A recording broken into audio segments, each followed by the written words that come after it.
Hello and welcome everyone to the International Media Association for World Peace monthly webinar. I'm Peggy Ujiri and I'm the IMAP coordinator for the Rocky Mountain West and the executive director for UPF in Colorado. IMAP is an association of the Universal Peace Federation, and it represents a global network of journalists who advocate for socially responsible and moral media and are committed to work together for the achievement of a world of peace based on the principles of interdependence, mutual prosperity, and universally shared values. UPF is an NGO in general consultative status with the Economic and Social Council of the United Nations. It was founded by Dr. and Mrs. Sun Myung Moon, who have dedicated their life to fostering global harmony and understanding and tirelessly advocating for peace and reconciliation. Today, we're going to be discussing South Korea's political crisis as it is viewed from North Korea. A month after President Yoon Suk Yeol declared martial law, the political crisis in South Korea continues. What is the impact of this on the DPRK? Where last January, Supreme Leader Jong announced that a peaceful reunification was no longer possible and that South Korea should be viewed as a hostile state. Does the DPRK see the ouster of Yoon as a welcome development, or is it viewed as a dangerous example that should be played down in the North? We're thrilled to have such an esteemed panel of experts joining us to offer insights into the complex dynamics on the Korean Peninsula and the implications for regional stability and geopolitics. I'd like to start off by introducing Dr. Joseph Terwilliger.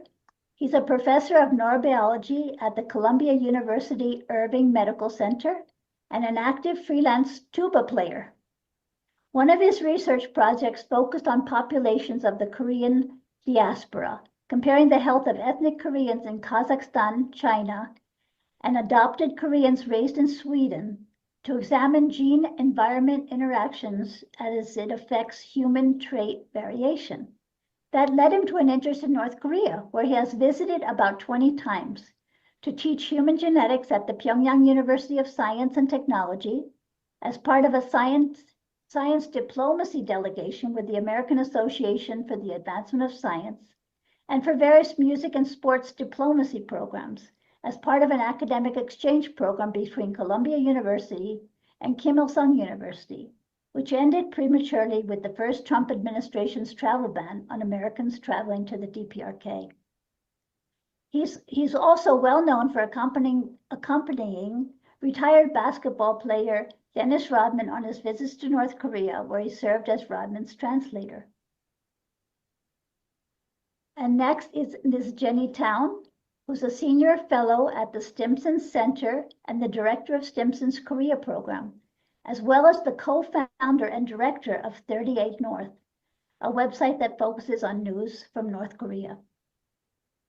Her research areas include North Korea, US-DPRK relations, US-ROK alliance, and Northeast Asia regional security. Her expertise in North Korea and US-DPRK relations and has made her a sought-after commentator and analyst. Mrs. Town holds a BA in East Asian Studies and International Relations from Westmar University and a Master of International Affairs from Columbia University School of International and Public Affairs. Welcome, Jenny. And lastly, Jacko Swetslut is a keen observer of events on the northern and southern halves of the Korean Peninsula, having lived and worked in South Korea for 23 of the last 27 years. He is currently a senior advisor at the Australian Chamber of Commerce in Korea, and for the last 7 years, he has hosted the NK News podcast, interviewing hundreds of people about all aspects of North Korea. He holds a Master of Asian Studies from Leiden University. Jacko's goal is to build a broader and more in-depth picture of North Korea-related stories. Welcome to all of our distinguished panelists. Thank you for coming. Jacko is the only one who's joining us from Seoul, and so there's a time difference, and we pre-recorded this webinar according to the schedules that worked for everyone. So the first question we want to introduce is, does the DPRK view the impeachment of Yoon as a welcome development, or is it a destabilizing threat? Let's start off with Dr. Terwilliger. I'm not sure they think about it as either. I mean, they kind of haven't really talked much about it because it makes South Korea look weird, right? And that's always good for them, but it also looks, dangerous to show people protesting and getting rid of a president. So, you know, I'm not sure that they think it's good or bad. They're just sort of like, these people are nuts and saying it from a distance, kind of like we are. See, yeah. Well, people think we're nuts too, right? We are nuts. How about Jenny? Yeah, I'd agree with Joe. When North Korea is viewing what's happening in South Korea, first of all, it's not the first time they've seen a South Korean president impeached. And the last time it happened, in 2016 with Park Geun-hye, it was very much a useful process. They're not going to talk about it on their state media. They're not going to talk about it with the people in great detail, other than to say that, they got in a few jabs at Park Geun-hye at that time. They've certainly got in a jab at Yoon and Yoon's character, calling him a fascist dictator. But, they're not giving details of how it's happening in South Korea. And at the same time, they have no interest in disrupting the process. Because here is a conservative leader in South Korea who has been very antagonistic towards the North, has had very muscular language, has had a very hardline policy towards the North. And there's just there's no reason for them to give any kind of response that may help him in any way. So this is an area where they have no interest in getting involved. They're just sort of letting it play out. They'll report on it occasionally, just how it suits them. They'll pick the narratives that they want out of it. But in the meantime, it's over there. It's another country. They have their own, problems to deal with. They're still working with Russians in the war in Ukraine. And they still have their own domestic agenda that they're trying to figure out as well, with a number of important meetings that have happened and political meetings that have happened in North Korea over the past couple of months. So, it's a lot of business as usual while South Korea sorts things out. Mm-hmm.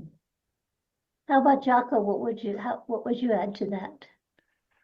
It's not very different fundamentally from what Joe and Jenny have already said. I'd like to give a shout out to my excellent journalist colleagues at NK News and NK Pro, especially Seung-yeon Jong and Jun-ha Park, whose work I've reread this morning in preparation for this discussion. But we are getting some a little bit mixed signals from North Korea. Certainly, anything that makes the South Korean system look bad is a propaganda victory for Pyongyang.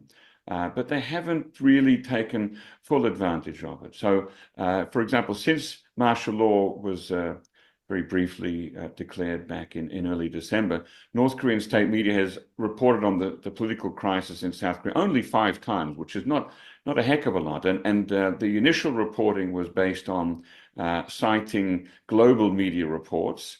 But last Friday, it did put in some direct commentary when it talked about Yoon Suk Yeol being, quote, dragged to his impeachment trial and looking haggard and things like that. But it hasn't really spent a lot of time focusing on it. There haven't been, for example, extended editorials in the Rodong Shinmun or commentaries on the situation. And unlike back in 2016, when Park Geun-hye was impeached, North Korea hasn't made propaganda leaflets about the impeachment, about the martial law, and sent them to South Korea. In fact, I think the last time North Korea did send propaganda leaflets was in October, well before the martial law crisis. So it also hasn't sent any trash balloons in the last couple of months. So really, North Korea has been pretty quiet, ignoring South Korea, not engaging, not criticizing it too much. It reminds me of Sun Tzu in The Art of War. I think he said, when your enemy is making mistakes, don't interrupt him. And North Korea is very happy to let South Korea be the architect of its own chaos right now. It doesn't need to help in that. I see. And wasn't part of the reason for the martial law that Yoon was accusing the other party of trying to, be pro North Korea? Yes, he used words like anti-state forces and pro-North Korean activists in his language.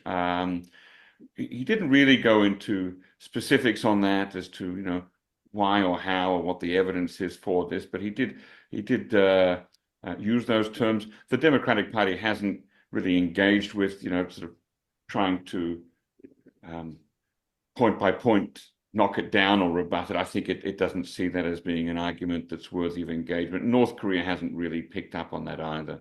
Well, I just to add to that, when Yoon declared martial law, originally it was sort of using North Korea as the basis of it, anti-state activities, and sort of the implication that they were that the opposition party was very close to North Korea.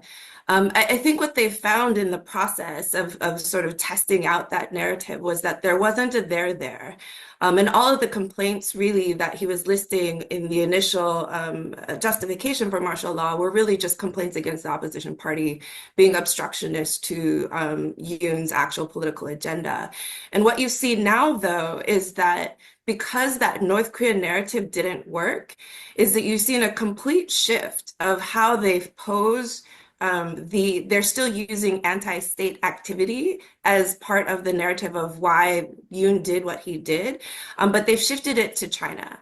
And so now it's very much, well, the Chinese interfered in the elections, the Chinese are backing the opposition parties. It's very much the anti-state has now become China instead of North Korea, which is a very interesting mix, but one that has really taken hold in South Korea in a very problematic way that's going to be very hard to reverse once they figure out all this political chaos.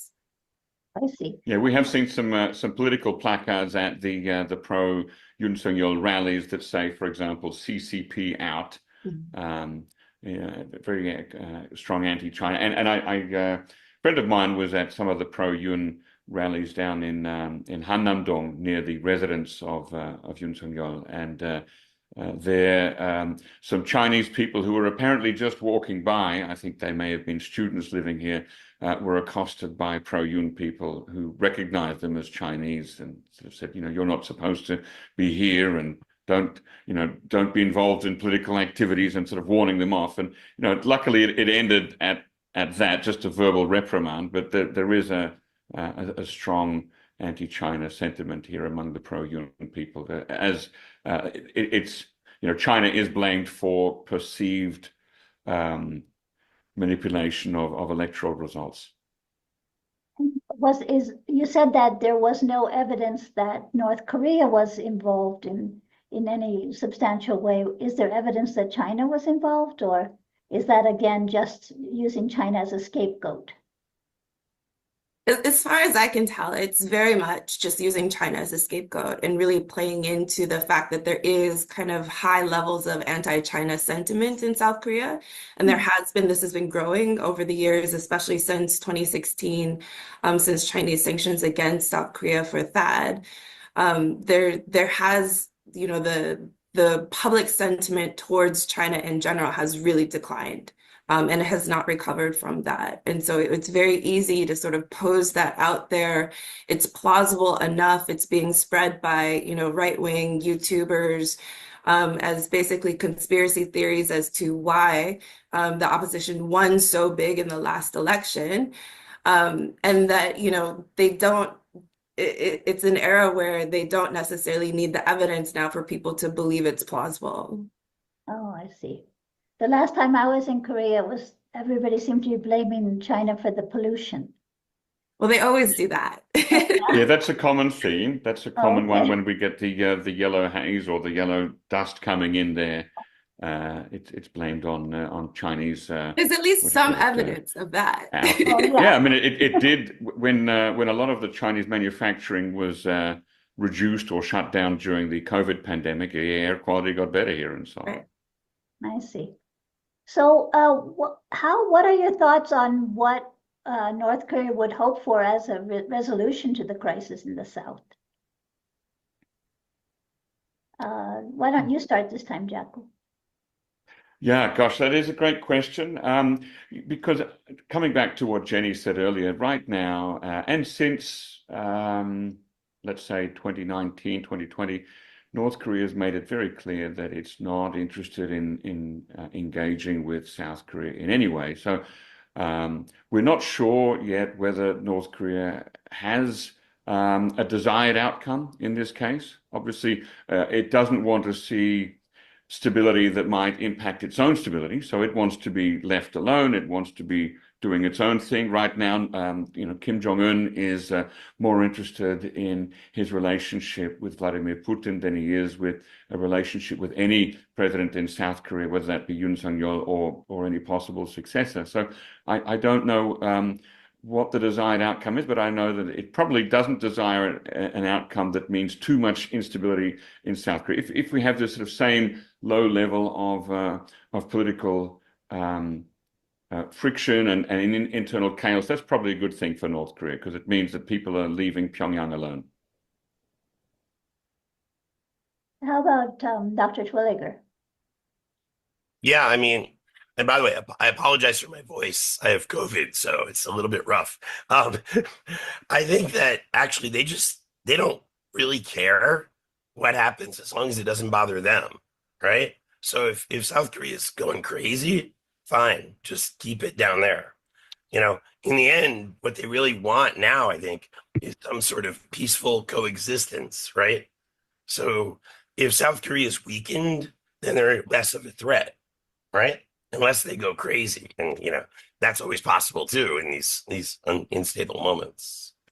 So yeah, and in the lead up to the martial law declaration, there was some strangeness that took place. For example, there was a drone that flew over the city of Pyongyang, dropping anti-North Korean system leaflets onto the ground. Now, North Korea was quick to say that this was the South Korean government. The South Korean military were playing, well, they were putting a bet each way. They weren't really confirming nor denying, and it still hasn't been clear yet who exactly was behind it, but it seems like it may have been somebody close to Yoon who did that. And so now there are all these allegations that whoever did that may have been hoping that it would have sparked some kind of a small-scale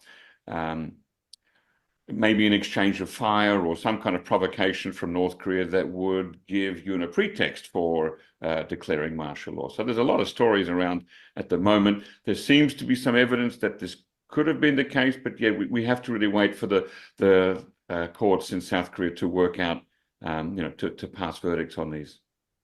But I think that if North Korea is looking at how this situation resolves itself, North Korea has spent the past year really emphasizing the idea that the Republic of Korea is a separate country, and that this isn't a North-South peninsula issue. That the ROC is the ROC, DPRK is DPRK, and on some level, I think there isn't a great stake in how it actually resolves itself. But I do think they're probably looking at the opportunity of if there is, for the next administration in South Korea, how their relationship with the United States is going to be. And I think that's the real interesting kind of unpredictable dynamic here. Because if you do get, for instance, like Lee Jae-myung, who's leader of the opposition party, to run, if he does win the next election, for instance, if he runs and wins the next election, there's potentially going to be friction between, the South Korean leadership as well as the U.S., the Trump administration. And these are conditions that favor North Korea as well. So I think there's a bit of like, let them do what they're going to do, but also at the same time thinking about where there might be cleavages, where there might be opportunities in the future to take advantage of that. How do you think an administration in South Korea that was antagonistic towards the US administration would benefit North Korea? More so if there's discord between the two countries, if they're not on the same page, on the same, in terms of how they stack their defenses, how they move, how they make decisions and stuff, it does create opportunities for North Korea. They said, it's often said that they like to drive wedges between the alliance, right? And so the more wedges there are, the more cracks there are to exploit. The more North Korea, may be able, and I'm sure there's probably some gaming of like, if they were going to negotiate, they're not going to negotiate through Seoul again. They're going to negotiate directly through the United States. And so the less stake that Seoul has in it, the potentially more options there are in US DPRK negotiations. And this is something that the South Koreans worry about as well, is that if they're left out of the process, what might the US be willing to do that they're not consulting with the South Koreans about? And so I think there is a bit of sort of that triangulation that goes around in calculating, like, if the next administration is this and they don't get along, then what are the different opportunities than when the US and South Korea are really on the same page? I see what you're saying. Yeah. Okay. So it's not because I think that the North has disavowed any intention to take over the South. Would you agree with that? I mean, they've talked about, the idea, their emphasis right now is on sovereignty. It's not about unification. They've given up peaceful unification. They have said, in a contingency that they'll basically fight to win, but everything else is like, just stay out of our country and we're fine. Yes, yeah, especially since they're already sending troops and weaponry to Russia, this isn't the time that they're going to start saying, oh, hey, this is our moment, we're going to try and take over the peninsula. They just don't have the capacity for that. Yeah, that's a very good point there, the sending of the troops to Russia, that North Korea really has its hands full, I think, already, and it doesn't need to be worried about what's happening here in South Korea at the moment. It has said that while it doesn't consider South Korea a partner worthy of negotiation or engagement and isn't interested in peaceful unification, it has said, I think, what Kim Jong-un has said, that the land is still of interest. It's just not the people of South Korea that are of interest to the DPRK right now. So as we know, since the formation in 1948, the constitution of both Koreas claims sovereignty over the entire territory of the Korean Peninsula, all 3,000 ri of it. So North Korea may still be interested in some sort of territorial unification, but it would probably be most convenient for Pyongyang if the people of South Korea went somewhere else. Well, I mean, they even took the mention of they took mention of 3,000 ri out of their national anthem, right? So they're claiming that they don't want the whole peninsula anymore. Well, and that's the whole point of, part of what they've done over the past year is they've talked about really establishing hard borders. Yeah. And so they were expected in the SPA meeting last October, they were expected to have revised the Constitution to actually delineate actual borders. And while the readout of the meeting did say some constitutional revisions were passed, it didn't tell us what was in those. So it's possible that they've already redefined what their sovereign borders are and just haven't given us the details. But they do often now talk about fortifying their southern border. And that southern border isn't Busan. That southern border is somewhere along the DMZ. I see. So do you think the people of North Korea have an interest in what's going on in South Korea as far as Are they interested in the political crisis? Would they want to have more information? It's just that it's not available, or do they feel like they have enough things to worry about and let the South Koreans do whatever they want? Well, It's a good I question. think, Jacob, go Jenny. ahead. Okay, well, I think that for the average North Korean, if you're living outside Pyongyang, daily life is already quite difficult enough. And so I think that there's probably not so much focus on what's happening in the rarefied political world of a Korea that they've never been to. So I think it's not so much interesting to them.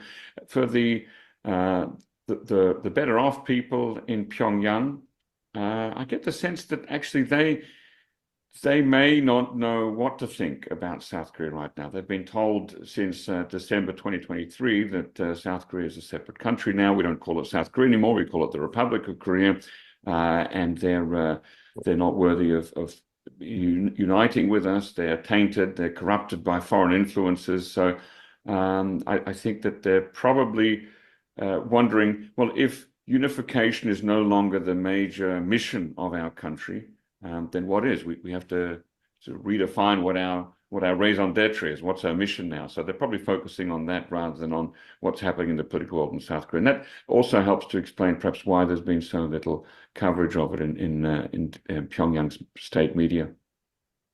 How about when you taught there, Dr. Twillinger? Did you find that your students were curious about? I mean, they may not have told you, but from what you could garner from conversations with them, did they have a burning interest in South Korea, or? Not really. I did find when I was talking to my North Korean friends, most of them know quite a lot about South Korea because they all watch South Korean movies and all that. And when you ask them, what do you think about South Korea? They usually say, I want to go there and go shopping and then come back here where people are normal. Because if you watch South Korean dramas, everyone's crazy. They all have borderline personality disorder, So, and so that's the general feeling I got from them. Oh, But I personally think that this, they've realized for 30 years that they don't want to unify with South Korea, right? They don't want their people listening to South Korean movies or music. They sure don't want them talking to South Koreans, right? Because that's the more corrupting influence. So I think that they would rather just forget about it. And when Yoon defined North Korea as the enemy and said he was going to, make deterrence the focus of their military force, then North Korea had the opportunity to say, okay, fine, we're two separate countries, we're done. Now it opens a door to negotiate like peace, or peaceful coexistence without the baggage of unification. So I think in many ways it's an opportunity, and I hope that President Trump seizes on that to do something. Well, it's an opportunity, again, if you're dealing with just DPRK US. Yeah, the problem is that the South Koreans don't see it that way. And their new definition and their new vision of unification is much more honest about how they view unification, which is really the absorption model of like it needs to be a free and open democratic state.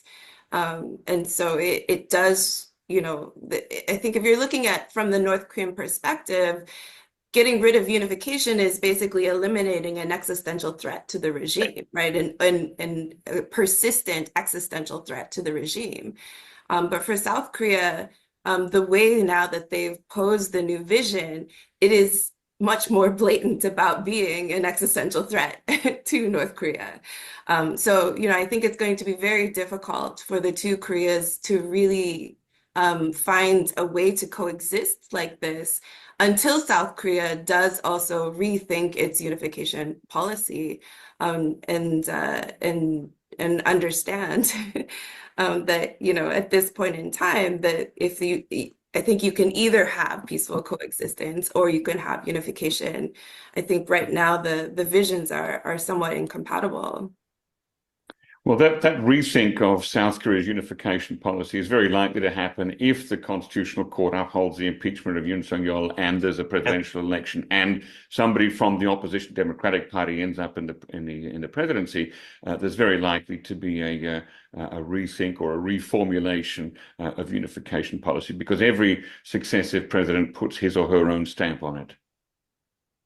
Well, isn't it the case that unification is an issue that is more of interest to the older generation and that it's not of much interest to the young people of Korea, of South Korea? Certainly in South Korea, that's the case. I mean, in South Korea, it's hard to find anybody under the age of 40 who will speak to me with interest about North Korea. That most of them have very little interest in what's happening up north or in unification or in the division problem. I think that's, yeah, you're right, that it is a generational thing. But if they want the rare earth minerals, I mean, Yeah, but North Korea has like but that- 2/3 of the world's rare earth minerals. So, But yeah, so I for think those that, South Koreans who work in that industry, that might be of Right. interest. But to the I mean, that's funny. broad base of South Koreans, not that aware or thinking about rare earth minerals. money. I think when you look at like public opinion about unification, there tends to be a sense of like, sure, if it was easy and it could happen without any sacrifice, no problem, right? Why not? But as soon as you start to talk about like how much it will cost and that it will require sacrifice, especially the younger generations, they don't care about North Korea. They care about jobs. They care about, the rising prices, the inflation and rising prices of homes, and their daily lives. Like they've only known North Korea as a separate country and one that causes them a lot of angst over the years with all of their, rogue activities. So, the public polling has shown over the years, yeah, like the groups that are, 30 and younger, there's been a declining interest in unification over the years, and especially in groups like under 20, they don't necessarily even see North Koreans as kinship anymore.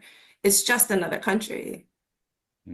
And to jump off of that point there, we've also seen reporting recently that generation of South Koreans who actually have living relatives in North Korea who they knew personally is rapidly dying out. I think almost everyone on the waiting list here in South Korea to be reunited with a brother, sister, former spouse or child living in North Korea. Those people are all in their late 80s or early 90s. And given the difference in life expectancy between North and South Korea, it's even more likely that a greater percentage of those in North Korea have already passed away.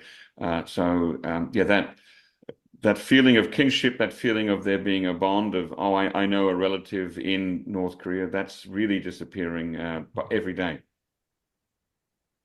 So given that reality, do you think that unification will have a diminishing chance of happening as in the next few decades? I mean, how much of a chance did it have of happening? Whenever, like realistically, I remember 30 years ago having a conversation about Korean unification. And at that time, South Korean government officials were talking about it as like, oh, in 20 to 30 years, here's where we could be. That 20 to 30 years has never really ever declined, even though 30 years have gone by, right? So I think there's long been a recognition that this is a political talking point and one that they need to continue. But the practical, pragmatic, like pathway there is not evident. And I think that, there's the longer it takes to happen, the more challenges that are going to come in trying to create some sort of integration plan that's going to have a coherent, cohesive identity going forward, especially as much as the both Koreas have been isolated from each other for so long. I know that I think still now and also in the past, there used to be, even here in Denver, Colorado, a person that was appointed as the person representing the Ministry of Unification. And I think they had those in all major cities across the US. And Yeah, I mean, it's That's still still part an of the initiative? political process. Yeah. Yeah, so there's still the Ministry of Unification in South Korea. What it's interesting though is that the conservative administrations in South Korea, going all the way back to Lee Myung-bak, have talked about eliminating the Ministry of Unification and instead dealing with North Korea under the foreign ministry. And so this has been sort of an underlying threat to the ministry over the years, at any time that there's a conservative presidency, which is interesting now how the PPP reacted when North Korea pulled the trigger first, right? And said that no, we're going to eliminate our, inter-Korean institutions. And that they were decisive about it and they did it immediately instead of, threatening to do it over and over and over. That's interesting because so you're saying that it's more the Liberal Party that is more interested in unification. Well, neither political party in Korea is interested in unification today. I think you could possibly make the argument that the conservative PPP is interested in a form of unification that involves absorbing a collapsed North Korea sooner, and that the Democratic Party is interested in a vision of unification that happens through some sort of peaceful rapprochement and maybe a federation over a longer period of time. So it's all about the period of time, but neither party can, it's not politically expedient for either party to say, we're not interested in unification anymore, but it's more about when do you want it and how do you want it. Now, to come back to your earlier question of, well, does that make unification less likely? And I think what I'd like to do is make an analogy here with the German situation in August of 1989. Nobody in West Germany was expecting that there'd be some form of unification event happening soon. And it just happened that it was in September that somebody made the wrong statement at a press conference in East Berlin. And the next thing you know, the boom gates went up and there were thousands, tens of thousands of East Germans streaming into West Germany. And there was a situation on their hands. So I think what I would like to suggest that there can be, or there are, unpredictable contingencies that could lead to a unification event on the Korean Peninsula, and they would be out of the hands of politicians in South Korea just as much as they would be in North Korea. Just things happen, volcanoes can explode, systems can change, all sorts of things can happen, and we may at one stage, perhaps beyond my lifetime, maybe while I'm still alive, see large numbers of North Korean people streaming across the border into South Korea or taking boats and coming to South Korea. And then suddenly people are once again talking about, well, maybe we should reunify. But at the moment, there's no political pathway for that to happen. I see. And I think, Dr. Twillinger, that you believe that there should be more rapprochement as far as foreign visitors going to North Korea, intellectual exchanges, sports exchanges, cultural exchanges, and this would help alleviate some of the tensions. Well, yeah, I mean, basically, I'm not very concerned about unification because I think, as they said, that's kind of a pipe dream. But what we need is better mutual understanding so that people can get along with each other, right? I mean, if you look at what happened in the World War II, there was such a demonization in propaganda of the Japanese to make them seem less than human. So then you could go kill them in a war because it's not normal for humans to want to kill each other. And the same thing's going on now with North Korea. I mean, if you look at a lot of the news, it's just a caricature of North Korea. And North Korea is weird enough. You don't need to make shit up, but people do all the time, right? And people will believe anything you say. Like, there are people who believe everybody in North Korea has Kim Jong-un's haircut, right? It's just it's the dehumanization of them that is the problem. And the way you solve that is by going there. And it's also about changing how they see us, because they think Americans are all trying to kill them, right? We did a pretty good job of that in the war, and they still see it that way. And when you go there and you talk to them and you get to know them, and they start realizing we're just like they are, that changes something about how they feel about it. I mean, I was teaching in North Korea when Dennis Rodman went the first time. And the students all said, wow, we watched this weird looking guy last night on TV saying nice things about our country. And it makes us reevaluate our stereotype about Americans. And that's the point. That's the whole point of going there.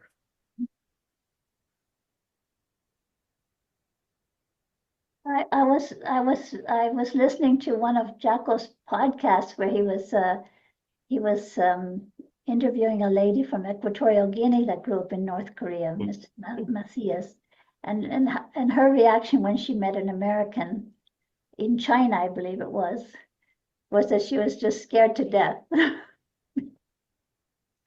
and ran away. Yeah. I mean, this was one of the really interesting things about 2018 during the summit process that is really underappreciated as to how far the North Koreans really went to create an environment for negotiations.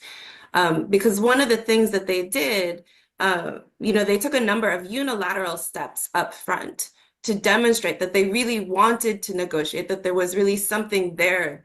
Like, certainly we weren't going to get denuclearization overnight, but they were willing to negotiate. And so they took a number of steps, such as returning the detainees. They had, exploded partially demolished the nuclear test site. They partially demolished the satellite launch pad of their main satellite launch station. But internally in North Korea, what they did was they also removed anti-US and anti-South Korean propaganda from everyday life. And this was huge because, again, there's been so much of the narrative, the domestic narrative is really vilifying the enemy, and the enemy being the US and the enemy being South Korea. But here was a period where they said, no, it's okay. These people are okay. We're getting a breakthrough. Kim Jong-un really built up domestic expectation to the North Korean people that there was going to be this breakthrough with the United States and that it was going to have benefits for them. And that was a huge gamble for him. And one that when they didn't get the agreement in 2018, in 2019, to have to go back then and lower that expectation back down and reassert those values again was a really difficult, I'm sure, humbling process. Yes, it's unfortunate that no real progress to speak of was made. Do any of you have a hope that things will go better with the new administration? Joe, we look to you. Trump did acknowledge that they were nuclear power. That was a good first step. Let's hope he runs with it. The question is, did he mean it? And did he mean it in the way that I think he did. That it comes across? I think he said that intentionally. Exactly. Yeah. I think there is, I think it's very obvious that Trump still cares about North Korea as an issue, and still believes he has a good relationship with Kim Jong-un. And I think the North Koreans understand that. I think there's definitely, some consideration of what could be negotiated in the future. But it's not going to be as simple as just picking up where Hanoi left off. Like the way that North Korea sees its nuclear program, for instance, is fundamentally different now than it was back then. And the country is militarily and politically stronger than it was back then. And so, the where we start now is going to be very different. And what we negotiate about, where the relationship goes, is going to be very different. Even if we can get back to the table, it's going to be very different than what we saw in the past. Yeah, I think that President Trump has expressed an interest in, getting back in touch with Kim Jong-un and seeing where that leads. But we have not yet seen much indication, or really any indication from Pyongyang, that they're interested in that relationship starting again. Pyongyang was slow, for example, in reporting Donald Trump's re-election. and didn't really give much commentary on his inauguration, didn't issue, for example, an editorial laying out, here's where we would like to see, here's sort of our shopping list of what we would like from the United States. So we have not yet, we really have to wait until the evidence is in from North Korea that they're interested, or wait for some kind of outreach, whether that be through Truth Social or Blue Sky or Twitter or telephone or fax or goodness knows what form of communication, but some form of outreach from Washington to say, hey, let's get some meetings started. Perhaps Donald Trump, the next time he flies into Japan, might send a message, look, I'm in the neighborhood, can I pop around for a cup of tea? We'll see what happens. But I mean, of course, that's the interesting thing with the President Trump back in the White House, is that we don't know what's possible. Many things are possible. He's unpredictable like that. Although I don't good or think real. he would want a cup of tea. Maybe a Coke. Well, yeah, that's true. We know he won't drop by for a beer because he's a teetotaler. So maybe a Coke and some warmed up McDonald's hamburgers. Yeah. I want to thank you all for joining us for this interesting discussion, and I'd like to give each of you a chance to just make a summary of your remarks and to share your hope going forward. What would your hope be for North Korea? What would your hope be, perhaps vis-a-vis the United States or vis-a-vis South Korea? What would be your best suggestion to our world leaders at this time? Let's start again with Dr. Twilliger. Well, I mean, I like President Trump. I'm optimistic that he will be able to get some conversation started. And I think that would be a good thing.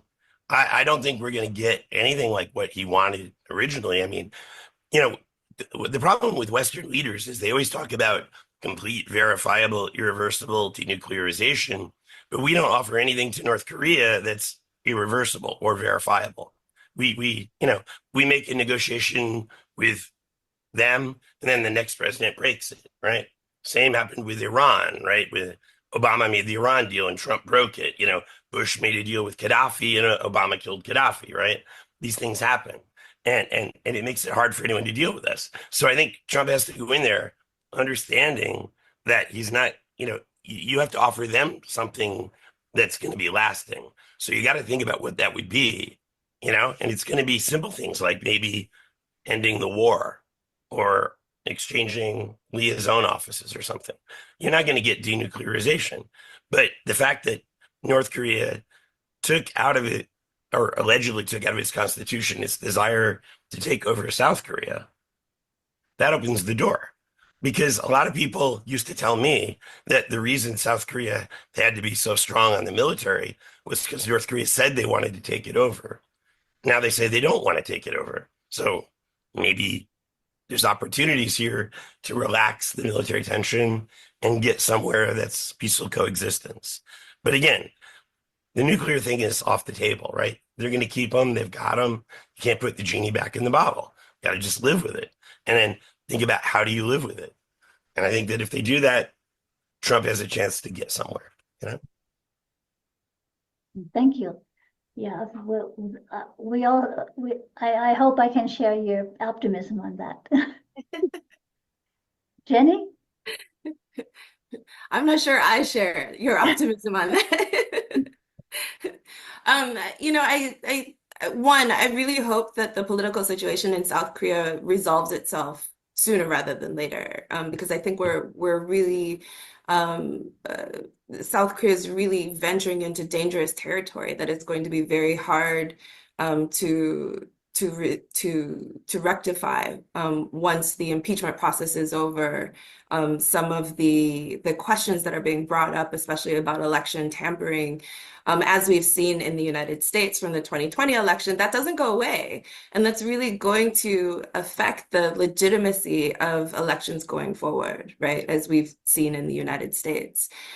So I do hope that this can, that South Korea can get to a better place soon.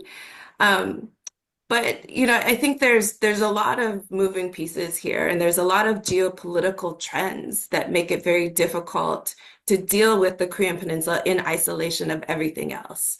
And I think that also needs to be taken into consideration. When we have big power nuclear arms racing, for instance, it's very difficult for then the US to turn around to other countries and say, hey, you need to denuclearize and you need to not nuclearize when you're dealing with South Korea, for instance. You know, and as long as, you know, the Russia-North Korea relationship is strong, it's not just Russia, but it's also the networks that Russia has access to, that North Korea now also has access to. It means that there's less urgency for North Korea, and there's less incentive for North Korea to come back to the table with the United States, especially if there isn't something credible on the table for them to gain from that. So when they can have win-win negotiations with other countries, coming back to a negotiation where there's definitely going to be sort of a win-lose process is not so appealing. And that's something that the Trump administration is going to have to take into consideration when thinking through what a new policy should be. How much traditional approaches to North Korea are going to be successful, I think is not hopeful. But, you know, where is there a starting point? And that was the problem during Hanoi even, was that we couldn't agree on how much was enough just to get the process started. And I think at some point, the Trump administration, if they want to have better relations with North Korea, if they want to, you know, try and deal with the tensions on the Korean Peninsula, is going to have to be much more agile and open to what a suitable starting point is, no matter how politically unpalatable that might be to domestic audiences. Because otherwise, you know, we continue to just continue this stalemate, and North Korea continues to move forward with their development in the inter-Korean relations continues to deteriorate, which now is becoming a greater proliferation problem for South Korea as well, as they determine and contemplate what their nuclear future should be.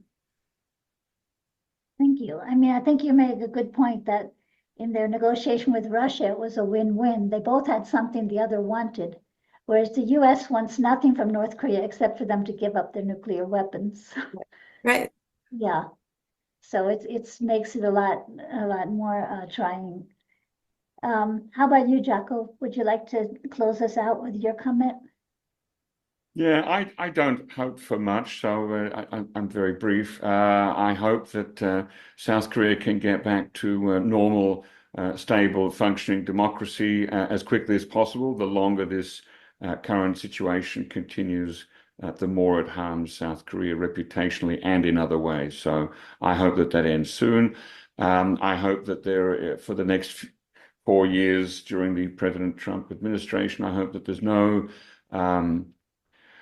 incidents of fire or sinking of warships or bombing or artillery or anything like that, either from South Korea or North Korea or the United States. I hope I live here on the Korean Peninsula, so peace is in my direct best interests. I'm here in Seoul. I don't want to have, you know, anything flying overhead or landing in front of or on my building, heaven forbid. So I hope for that. And I also hope that in the midterm, perhaps maybe, you know, 5 years down the track, that we see liaison offices opening up in Pyongyang, Seoul, and Washington from from North Korea and from the United States and South Korea, basically opening up offices in each other's capitals to continue the dialogue and to sort of systematize and institutionalize channels of dialogue, rather than have this stop, start, we'll talk for a few years, then we won't talk and we'll threaten each other. I'd love to see something permanent, like the two Germanys had in each other's capitals. So liaison officers, at the very least, I really would hope for that. I don't know how realistic that is, but, you know, you've asked me what my hope is, and that's it. Wouldn't that be great if we could just keep talking and, you know, and try to make progress consistently? Yeah. Well, thank you again, all of you, for joining us. And we really appreciate the time you've taken out of your schedule. And I think that You've made some very thought-provoking comments, and I'm sure that our audience will deeply appreciate it. And thank you again, and have a good rest of your day or evening, or depending on what time it is where you are. And I hope I meet Thank you you for again. inviting us, and Happy Lunar New Year. Oh, yeah, that's right. It is coming up. Thank you. Thanks, Peggy.